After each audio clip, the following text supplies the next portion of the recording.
Hey, Clint here. Before we get started with the episode, I wanted to take a moment to ask for your help.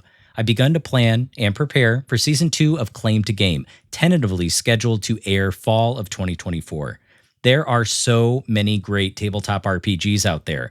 I have narrowed down the list for our next game to claim to our community's list of top 5. Click on the link in the show notes to access the survey and rank your preferences for the tabletop RPG we cover next. You have my gratitude because I am going to be annoying about this and remind you 2 more times before the episode ends to fill out this survey. Why am I subjecting you to this? Because I care. So there! Thank you. And now, on to the episode. Have you ever wanted to play a game where you are a group of kobolds trying to please and appease the mighty Dragon King? And what in the blue hell, you ask, is a kobold? In today's episode, we are going to pick up rules hack number 1 for Goblin Quest the RPG, Kobold Quest. Welcome to Claim to Game, the podcast helping busy people master tabletop role-playing games, one game at a time. I'm clint.scheirer. I've been an educator for over 12 years and have helped gamers of all levels quickly grasp tabletop role-playing games so they can enjoy playing them to the fullest. Stay tuned so you can make your claim to game.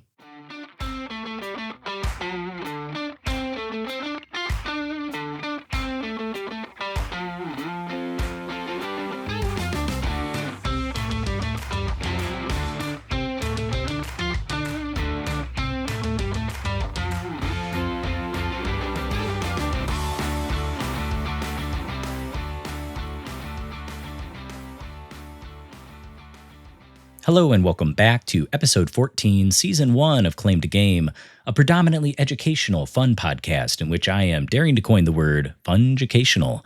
It's like if you put a chameleon next to a rainbow and it turned all the colors.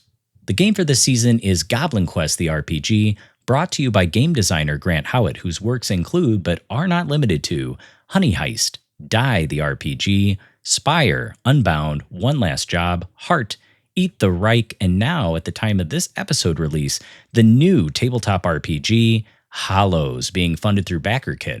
Take a look at the show notes if you want to plunge into the nightmare realms. And back today. Last episode, we defined a rules hack for Goblin Quest as a series of tweaks and twists to the main game, which allow you to use it to tell different stories. The first of these hacks to appear in the Goblin Quest RPG book on page 66, which was earned through the Kickstarter stretch goals in 2014, is Kobold Quest. Now, I've always been told you can't have a Kobold Quest unless you know what a kobold is. So what is a kobold? What is a kobold and what has it done with my goblins? In tabletop role-playing, kobolds typically refer to a fictional race of humanoid creatures featured in Dungeons & Dragons, the role-playing game, and other fantasy media. They are often depicted as small reptilian humanoids with long tails, distantly related to dragons. In tabletop RPGs, kobolds are often used as weak cannon fodder monsters, similar to goblins, but they may be cunning and strong in groups, sort of like the velociraptor. Interestingly enough, in German folklore, they were mischievous household spirits who usually helped with chores and gave other valuable services, but who hid in the house or the barn, kicking over people who were stooping and stealing their tools. But seriously, I would totally allow a German spirit kobold to knock me over as much as it wanted if it meant that it would do all my household chores magically. I mean, what would it feel like to have a poo sitting on a magically clean toilet bowl? What would eating off a kobold clean dish taste like? Would it taste better? These are luxuries I will probably never know. So Kobold Quest is swapping out brainless goblins with slightly more intelligent, cunning, and feisty small dragon people. Nice! Can't get any better than that. Quick pause on the episode. Are you enjoying Season 1 of the Claim to Game podcast but feel like Goblin Quest the RPG is just not the tabletop RPG for you? What if you had the power to decide what game we will devour in the next season? Just like He-Man, my friend, you have power! Once today's episode ends, take a moment to click on the link in the show notes for the Season 2 What Game Should We Play Next survey. This survey will be open all of June 2024, and then it will close. So go ahead, cast your vote for the game that will float your boat. Thanks, and now back to the episode. Here's our premise. You are a kobold, scaly lizard beast, trying to design barely functional traps and use them to complete dubious schemes to please the mighty Dragon King. This game should run quicker than Goblin Quest, and you'll need index cards, regular pieces of paper, or sticky notes. These will assist you in building a contraption to solve the task that was proclaimed for you to complete by decree of the mighty Dragon King. For kobolds, building a haphazard, barely functional machine to solve the problem is the preferred kobold way of solving problems and overcoming obstacles in this game setting. Speaking of the setting, the Underdungeon, a sprawling network of disused mines, mysterious tunnels, natural caves, and underground seas. There's a map for your enjoyment and creativity on page 70 of the book, with fun locations such as the Court of the Mushroom Emperor, the Web Temples of the Spider Queen, and the Shadow Gnome Enclave. Speaking of gnomes, Kobold Quest is perfect to introduce a new batch of NPCs. Some suggestions in the book are gnomes, ratmen, dwarven engineers, mad scientists, mushroom folks, fishmen, and drow, which are dark elves. Certainly do not limit your imagination to just these options. Add whatever bumps in the night and crawls, flies, creeps, jiggles, wiggles, or squiggles in the dark realm of the Dragon King. Speaking of the Dragon King could be a role taken on by a player who wants to be the game master or GM, or in this case, the DK Dragon King. But not like Donkey Kong. If you choose this route, the DK can choose the mission they want to command their subservient kobolds to attempt. There are 10 options available on page 76, so if you want to leave it up to chance, grab your favorite 10-sided dice and chuck that D10 down like it's 1999. Of the 10 Dragon King decrees, my favorite is, the drow are performing an opera tonight. I want an opera. Convince the drow singers to come and perform for me. Make sure the play is about me and how great I am.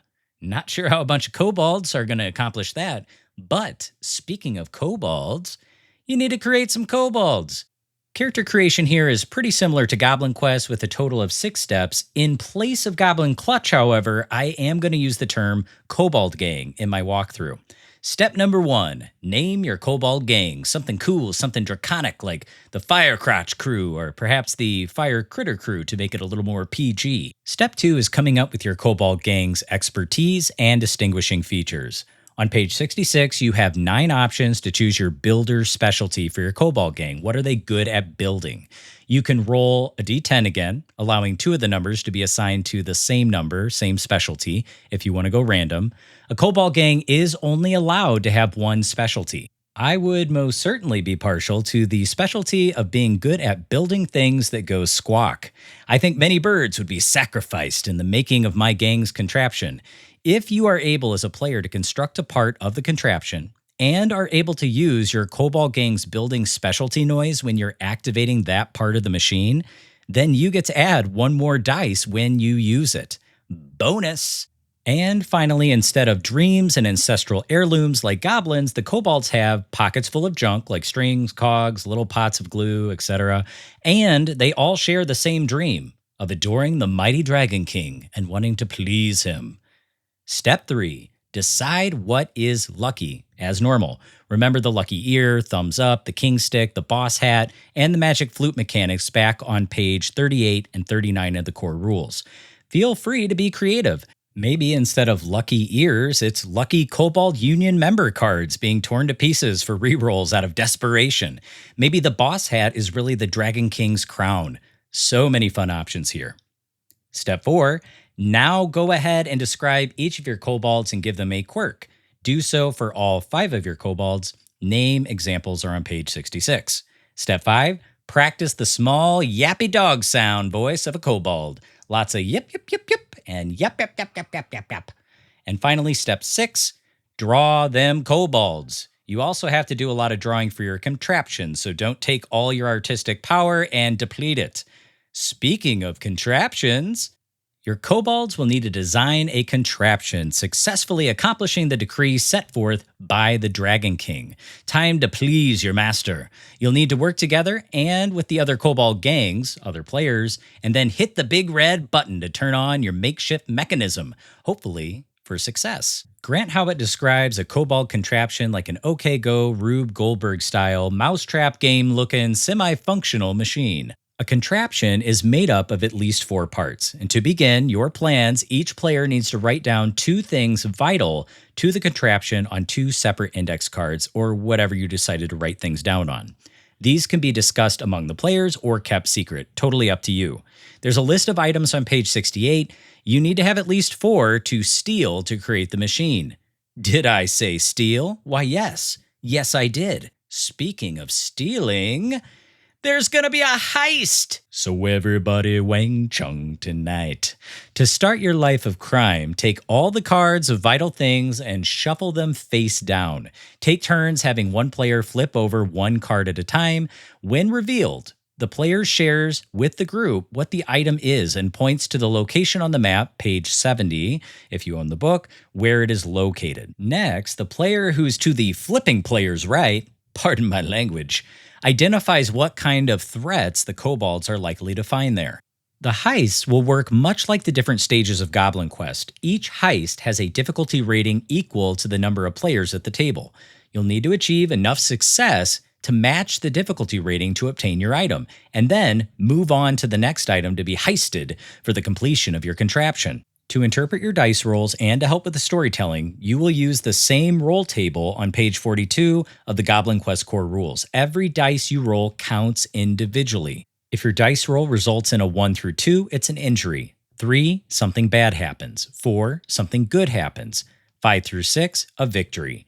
Try to include as many of your Kobold character's attributes in order to roll more dice. Now here is where Kobold Quest speeds up the play. You only get 1 round to complete the heist and get your victories needed to hit your difficulty rating number. If you don't get enough victories, you have to run off because they're after you, man. Whoever they are. If you don't get your item, well, we'll get to that in a moment. The next stage is the assembly stage. You gotta make do with what you got. Kobolds are resourceful and scrappy little pips. Let's review page 69. Giggity giggity. You will need to use the table on the page to interpret each heist successes or extreme failures, based on the number of victories you achieved while trying to get the item. We already established that the difficulty class for each item in the heist is equal to the number of players. Let's pretend our group has 4 players and needs to get a house cat with bicycle wheels for hind legs. If we were able to achieve higher than 4 victories during our 1 round of play, then we would get a much better version than what we wanted of this house cat. So instead of a house cat with bicycle wheels, maybe we get a saber-toothed tiger whose back half has rocket boosters and is equipped with a kobold-sized saddle with cup holders for beverages, of course. If we have exactly 4 victories, we met the number of victories that we needed, then we get exactly what we wanted for our contraption, a house cat with bicycle wheels for hind legs. No more, no less.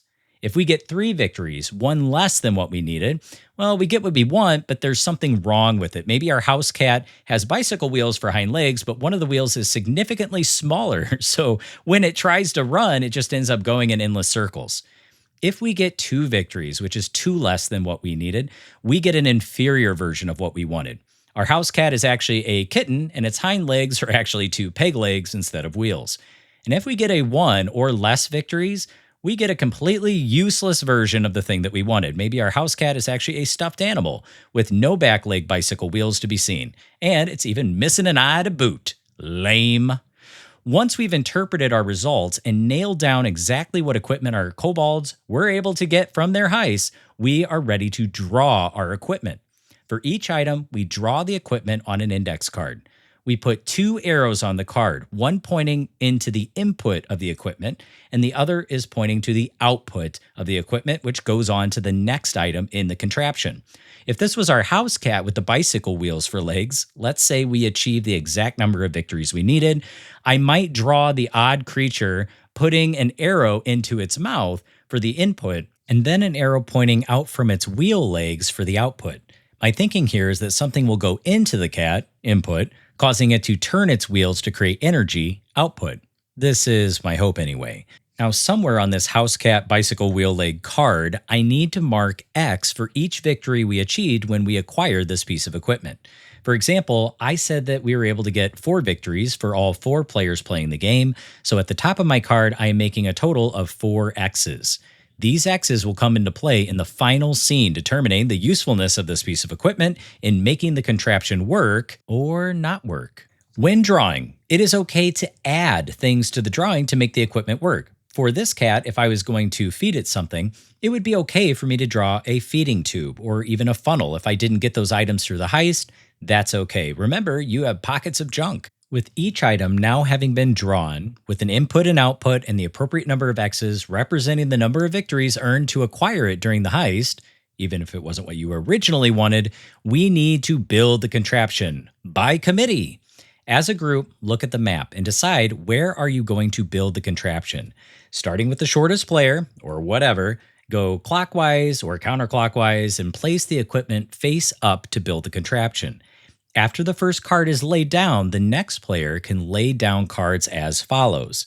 Each card must touch at least one other card, and it's okay for them to overlap. A card's input must align with an already placed card's output or vice versa. Output must align with the input. Once all cards are in play, the contraption is complete. Inputs to output should roughly go from right to left.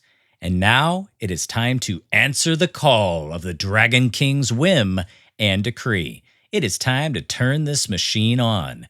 And speaking of turning it on, push that big red button. This stage reminds me of Yzma from Emperor's New Groove when she says, "Pull the lever, Kronk." Except in this hack, the lever is a big red button to press. So here's what happens. Once the contraption is turned on, it can't be turned off. This final scene has a difficulty of the number of players times 3. So with our example, 4 players times 3, that's a difficulty class of 12. What happens with each part of the machine is going to be determined by, you guessed it, some good old-fashioned dice rolling.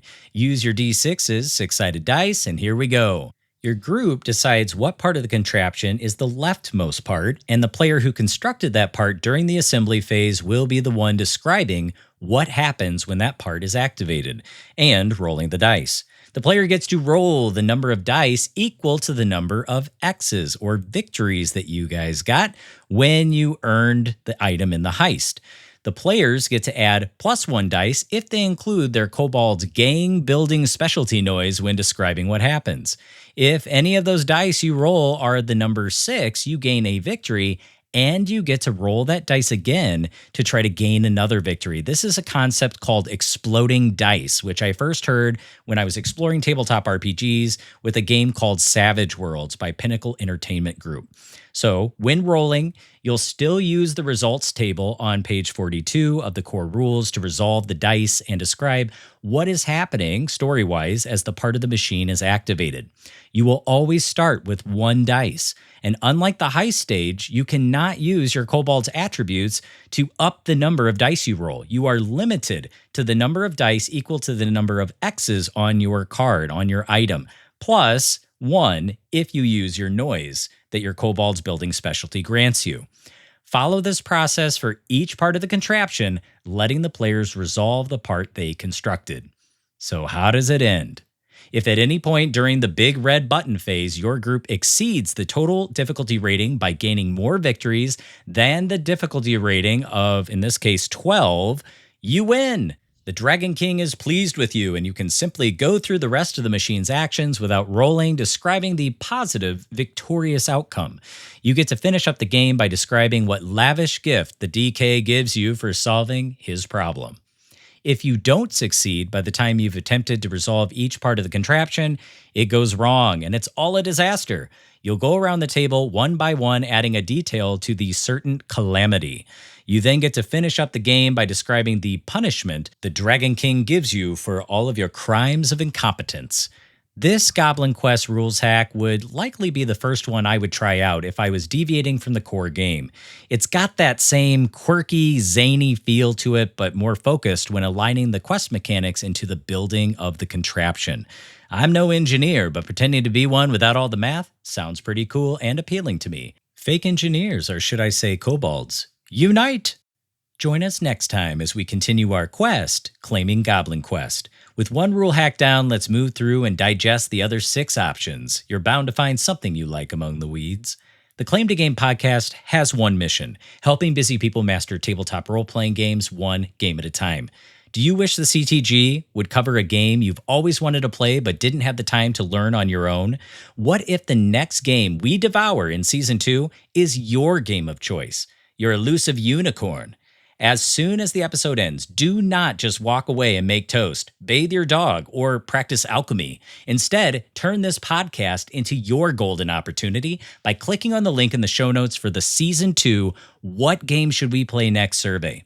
This survey will be open for all of June 2024, and then it will close. So go ahead, cast your vote for the next game we will master. And until the next time we make our claim to game, one game at a time.